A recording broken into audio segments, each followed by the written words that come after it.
Welcome to BackStory, the musical journey of Leon and Malia. Award-winning duo Leon and Malia has been part of Hawaii's music scene for over 40 years, composing and performing a wide range of music in Hawaii and around the world. In this special series, we'll be hearing the fascinating backstories behind their amazing journeys in music, from Waikiki to the London Symphony, from the momentous triumphs of Hokulea to the Hawaiian cultural renaissance.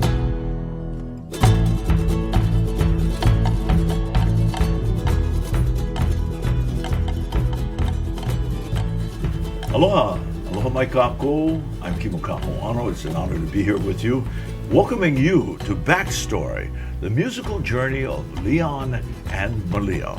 Today, we're going to be hearing some fascinating stories behind the music that has helped to shape Hawaii with their signature on it, their artful signature of music, of recognition of culture, of a wonderful care for our community and our children.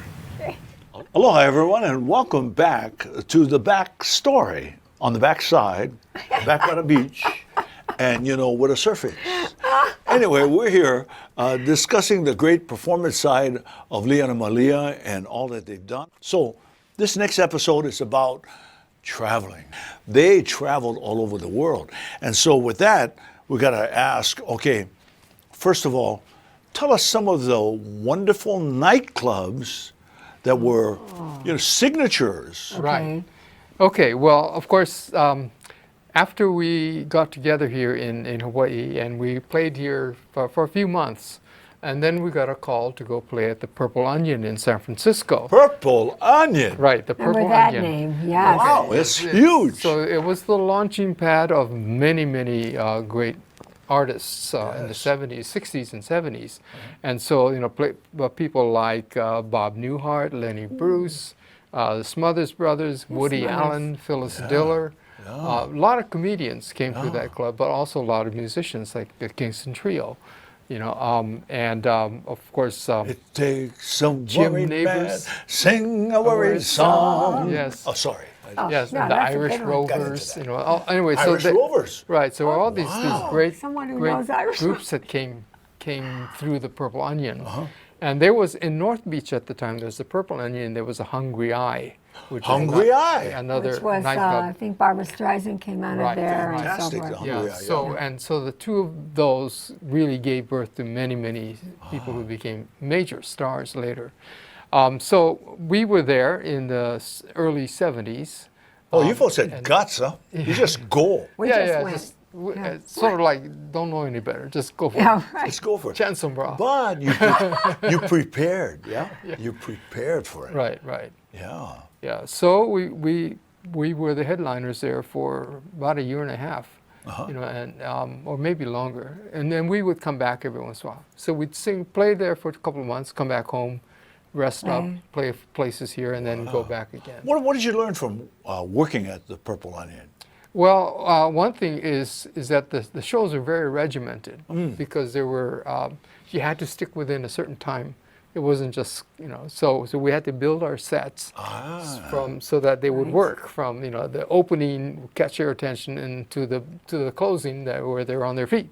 And that kind of stuff. So it wasn't just like do one song. Okay, what are we gonna do? No, it was very much you had to be on it. style. On it, yeah. Yes. And they had actually, it was so famous that they had tour buses come, so they were on a timetable. And so we were the main act, and there would usually be a comedian and then another act, and then they would go. But there was a house band also there. That was a trio. That was a jazz trio. That was really good trio. So they would play intermissions and that kind of stuff. But they also backed us up, which was kind of a new experience for us because we were just doing the two of us.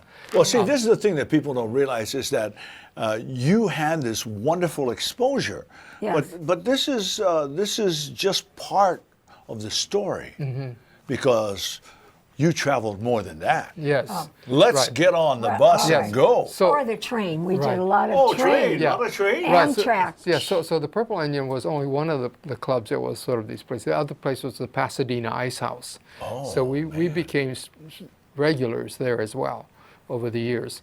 And the Pasadena Ice House was another place. And there they had a lot more comedy acts. And so we worked there with Jimmy Walker and Gabe Kaplan. Yes. Lily Tomlin. And Lily Tomlin. Oh my God. Gallagher. Tomlin. Oh. Yeah, and Gallagher.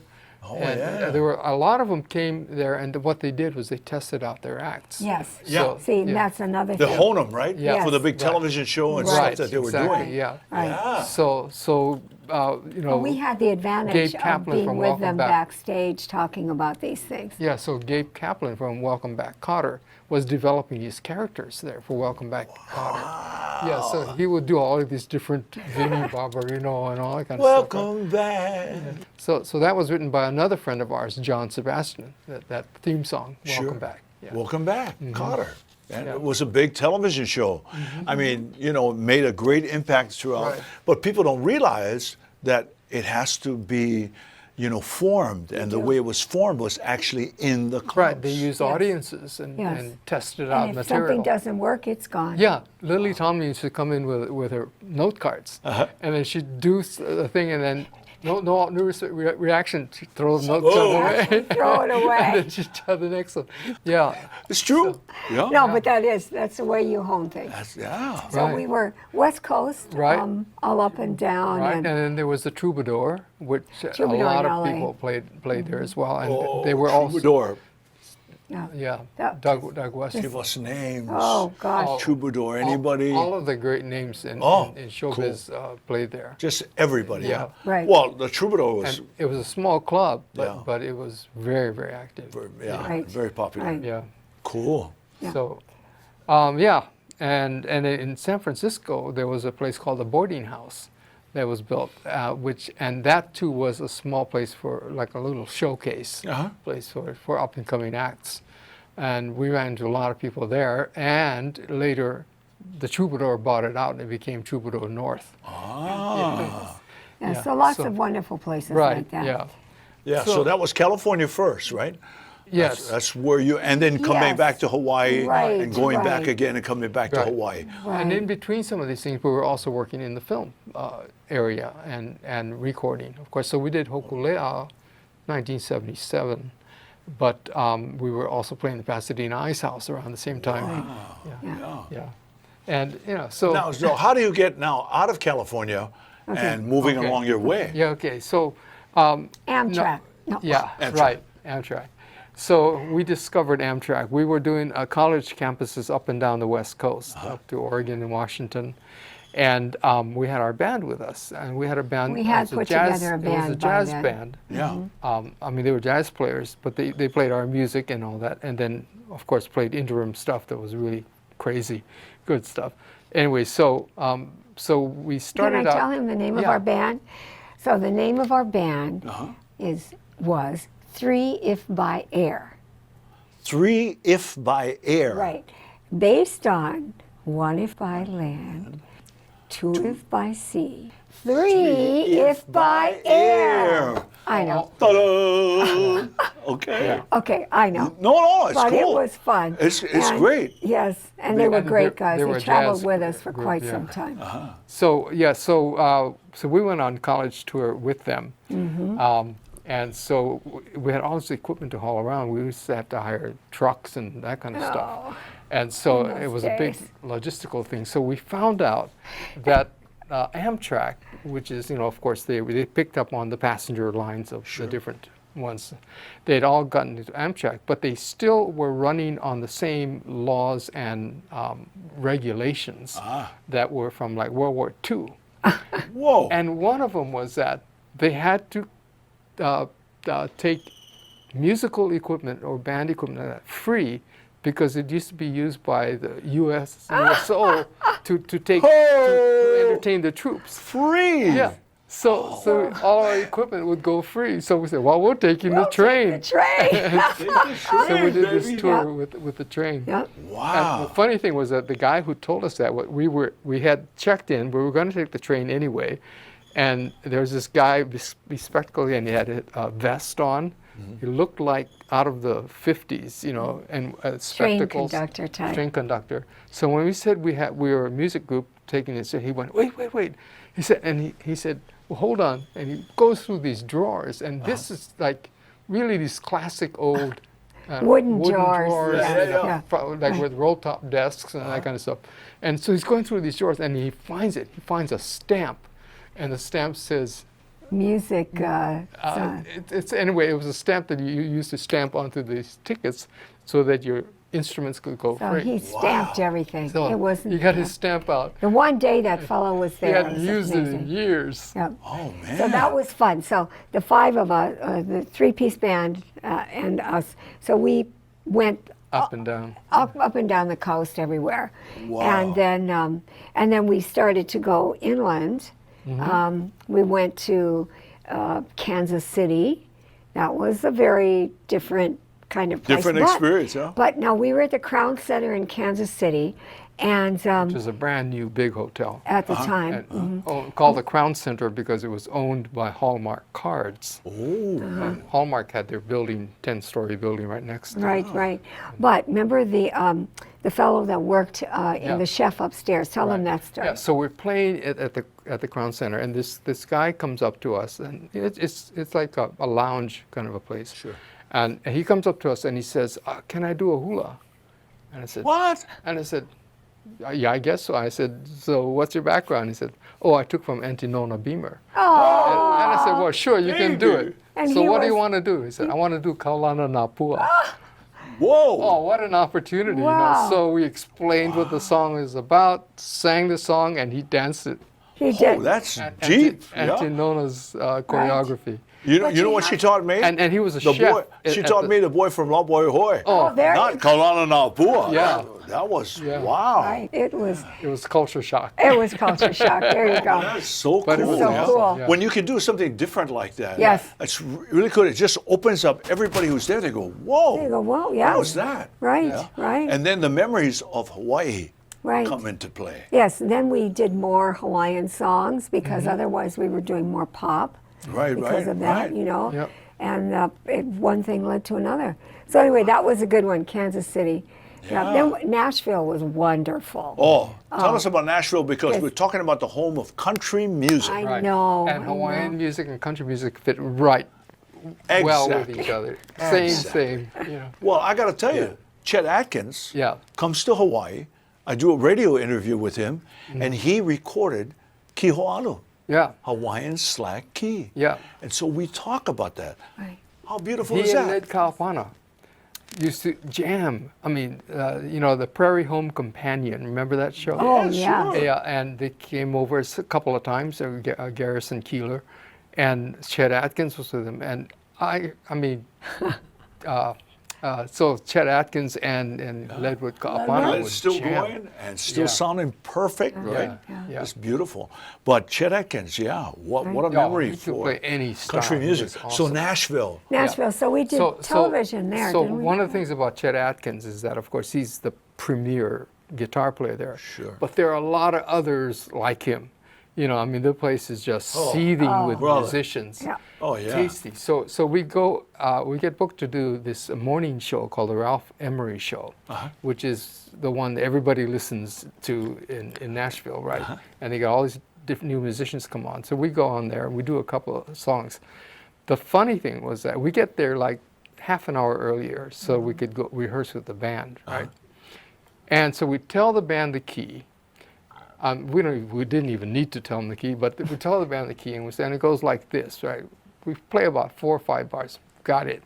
Right? And And you're going, you got it. No, yeah. and And then so We should have recorded when it we was- played it, perfect. I mean, these guys hit all the breaks. They, you know, They just knew it, all the you know, they accents. just waited they for the played together breath. for so long, and they do all the sessions in Nashville. it was Yeah. such a pleasure. Hot Oh, band. Yeah. Oh, that is Right. beautiful. So you had the top recording opportunity Yeah. right there Yeah. with you folks. Did you record it? No, it was a TV show. We just It was a TV show. We recorded did as it. a No. So TV it was show. on TV. It was Well, a that's live good. TV Yeah. show. Yeah. Wow. So we don't didn't have the record it. footage, of course, but it was. Oh my gosh. I Oh know. no. Oh yeah, I know. How true. No, No but it's all- footage it's from all the old good. days. Yeah. But that was yes, and I think it was like 4th of July or something. It was all real close to that. special. Right, right. What It was impressed you that most about Nashville? The amount of musicians and the musicianship. The interesting thing, however, was that I was talking to the radio producers there, and I said, so country music's the #1 music here, and they said, well, it is because this is the biggest place, but he said it's not really the #1 music. The #1 music is top 40. That more people in Nashville listen to top 40, but of course it's like here, right? Hawaiian music's very popular. Right, really popular, but #1 is pop and all the stuff that's happening, right? Yeah. So I was kind of shocked to hear that, but then I thought, well, that makes sense. Most of the people. No, but Nashville, I mean, again, it was meeting the people, feeling the honesty that you would feel. Did it change your music any? Yeah. We did incorporate a lot, didn't we? Yeah. We've never done that album, come to think In fact, of it. one of the songs we sang there was this. Something to do in the future. Yeah. No, we really like to do that really because we do. can really, we love country music. I don't know. They sounded beautiful every time I've heard them. So one of the songs we did there was this song called Silk and Dusty Lady. And it was written by Lico Martin. Lico Martin. And no one else has ever recorded it or anything. I think I might be the only other person besides Lico who knows that song. Wow. But it was really, it's a really nice Gotta song. dredge And that's, that if one up. anything, I'd like to do in a country Vein. vein. Yes. Yeah. And when you're a songwriter and you write songs and they're so beautiful and everything, the wonderful thing is when an artist takes that song, feels something, and even adds to it. Like you folks and what you felt from that song and how you're able to interpret it. Yes, no, So this is I true, love that. right? Of any songs, yes. Hawaiian, pop, jazz, Right. country, all the same. Add your bent to it, and it suddenly changes. Yes. Yeah. You make it live in a Right. special way. Dolly Parton, right? Yes. Yeah. Recording. And then Whitney Houston taking the same song and recording. Right. But two very special hearts Right. in the music. Yeah. Wow. Just I like know. your two That's- hearts. that's, They're so beautiful. So there's So more. We've only been to Nashville. Okay, and, Nashville. Come on, we where went are we on going? East Coast, we spent Where? a lot of time in New York? Well, New York City, of course. Well, I mean, a lot of people don't realize how special New York City is, how big it is, Yes. how popular it is, and what can happen to you as a recording artist if you're there. So Yes, what happened all to the Leon way and Well, Malia? of course, New York City was the hub of folk music. Yes. Ironically, in the big city was folk music, and that's where, Bob Dylan and Joan Baez and all yes. these people lived. Peter, Paul, and Mary. Right. Oh, And they yeah. all got together They there. were all in right. New York, and so the clubs there were like the Bitter End and several other clubs like that were, again, launching pads for these different artists. So there's a place called Washington Square, and I was just there a couple of weeks ago.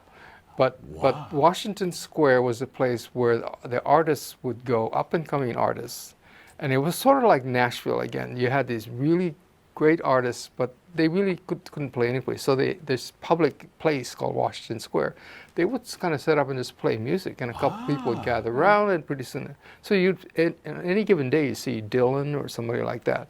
So and so this was a real place where they kind of tested out their music. Again. So Yes. did you And- folks? So we got to Yeah, play there. yeah. Yes. Wow. Yes. Yeah, and so it was just really a neat experience to do that.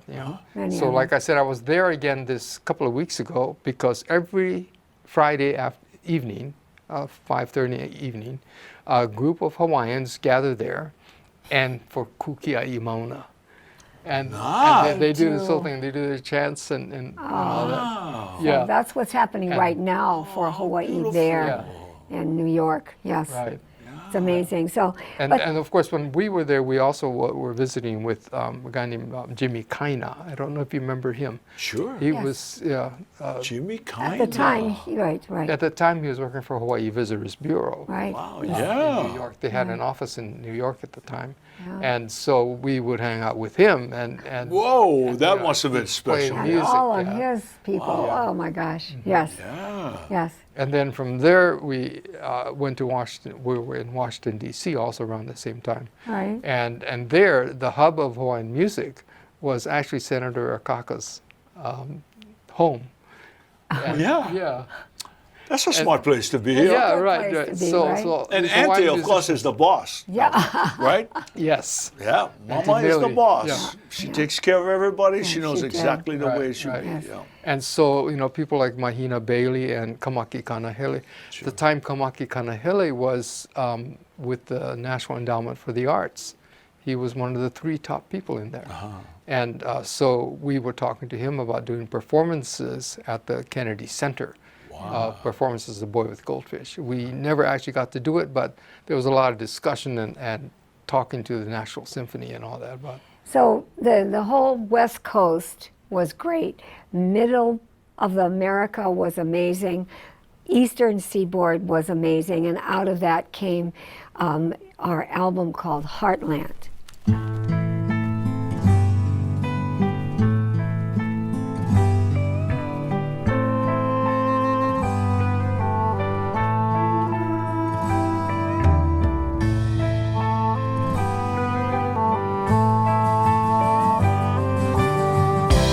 Rising steadily out of the desert, feel the hot sun tidal wind.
So that's our America Perfect, right? tour into Heartland. Heartland, right? And that's just America. You know, we're going to run out of time, so sometime we'll get together and talk about international areas that we went to. Yeah, because there's so many wonderful differences that happen as we change and go to Europe, Right? and yes. go to the Far East. Yes. And take yeah, that in. different parts Yes. of the world. yeah. Right, right. And the ship cruises, we haven't even talked about those, but so many. Ship cruises? I know, that'll be another Oh, episode. my gosh. Okay. On a we better ship. wrap it up for now.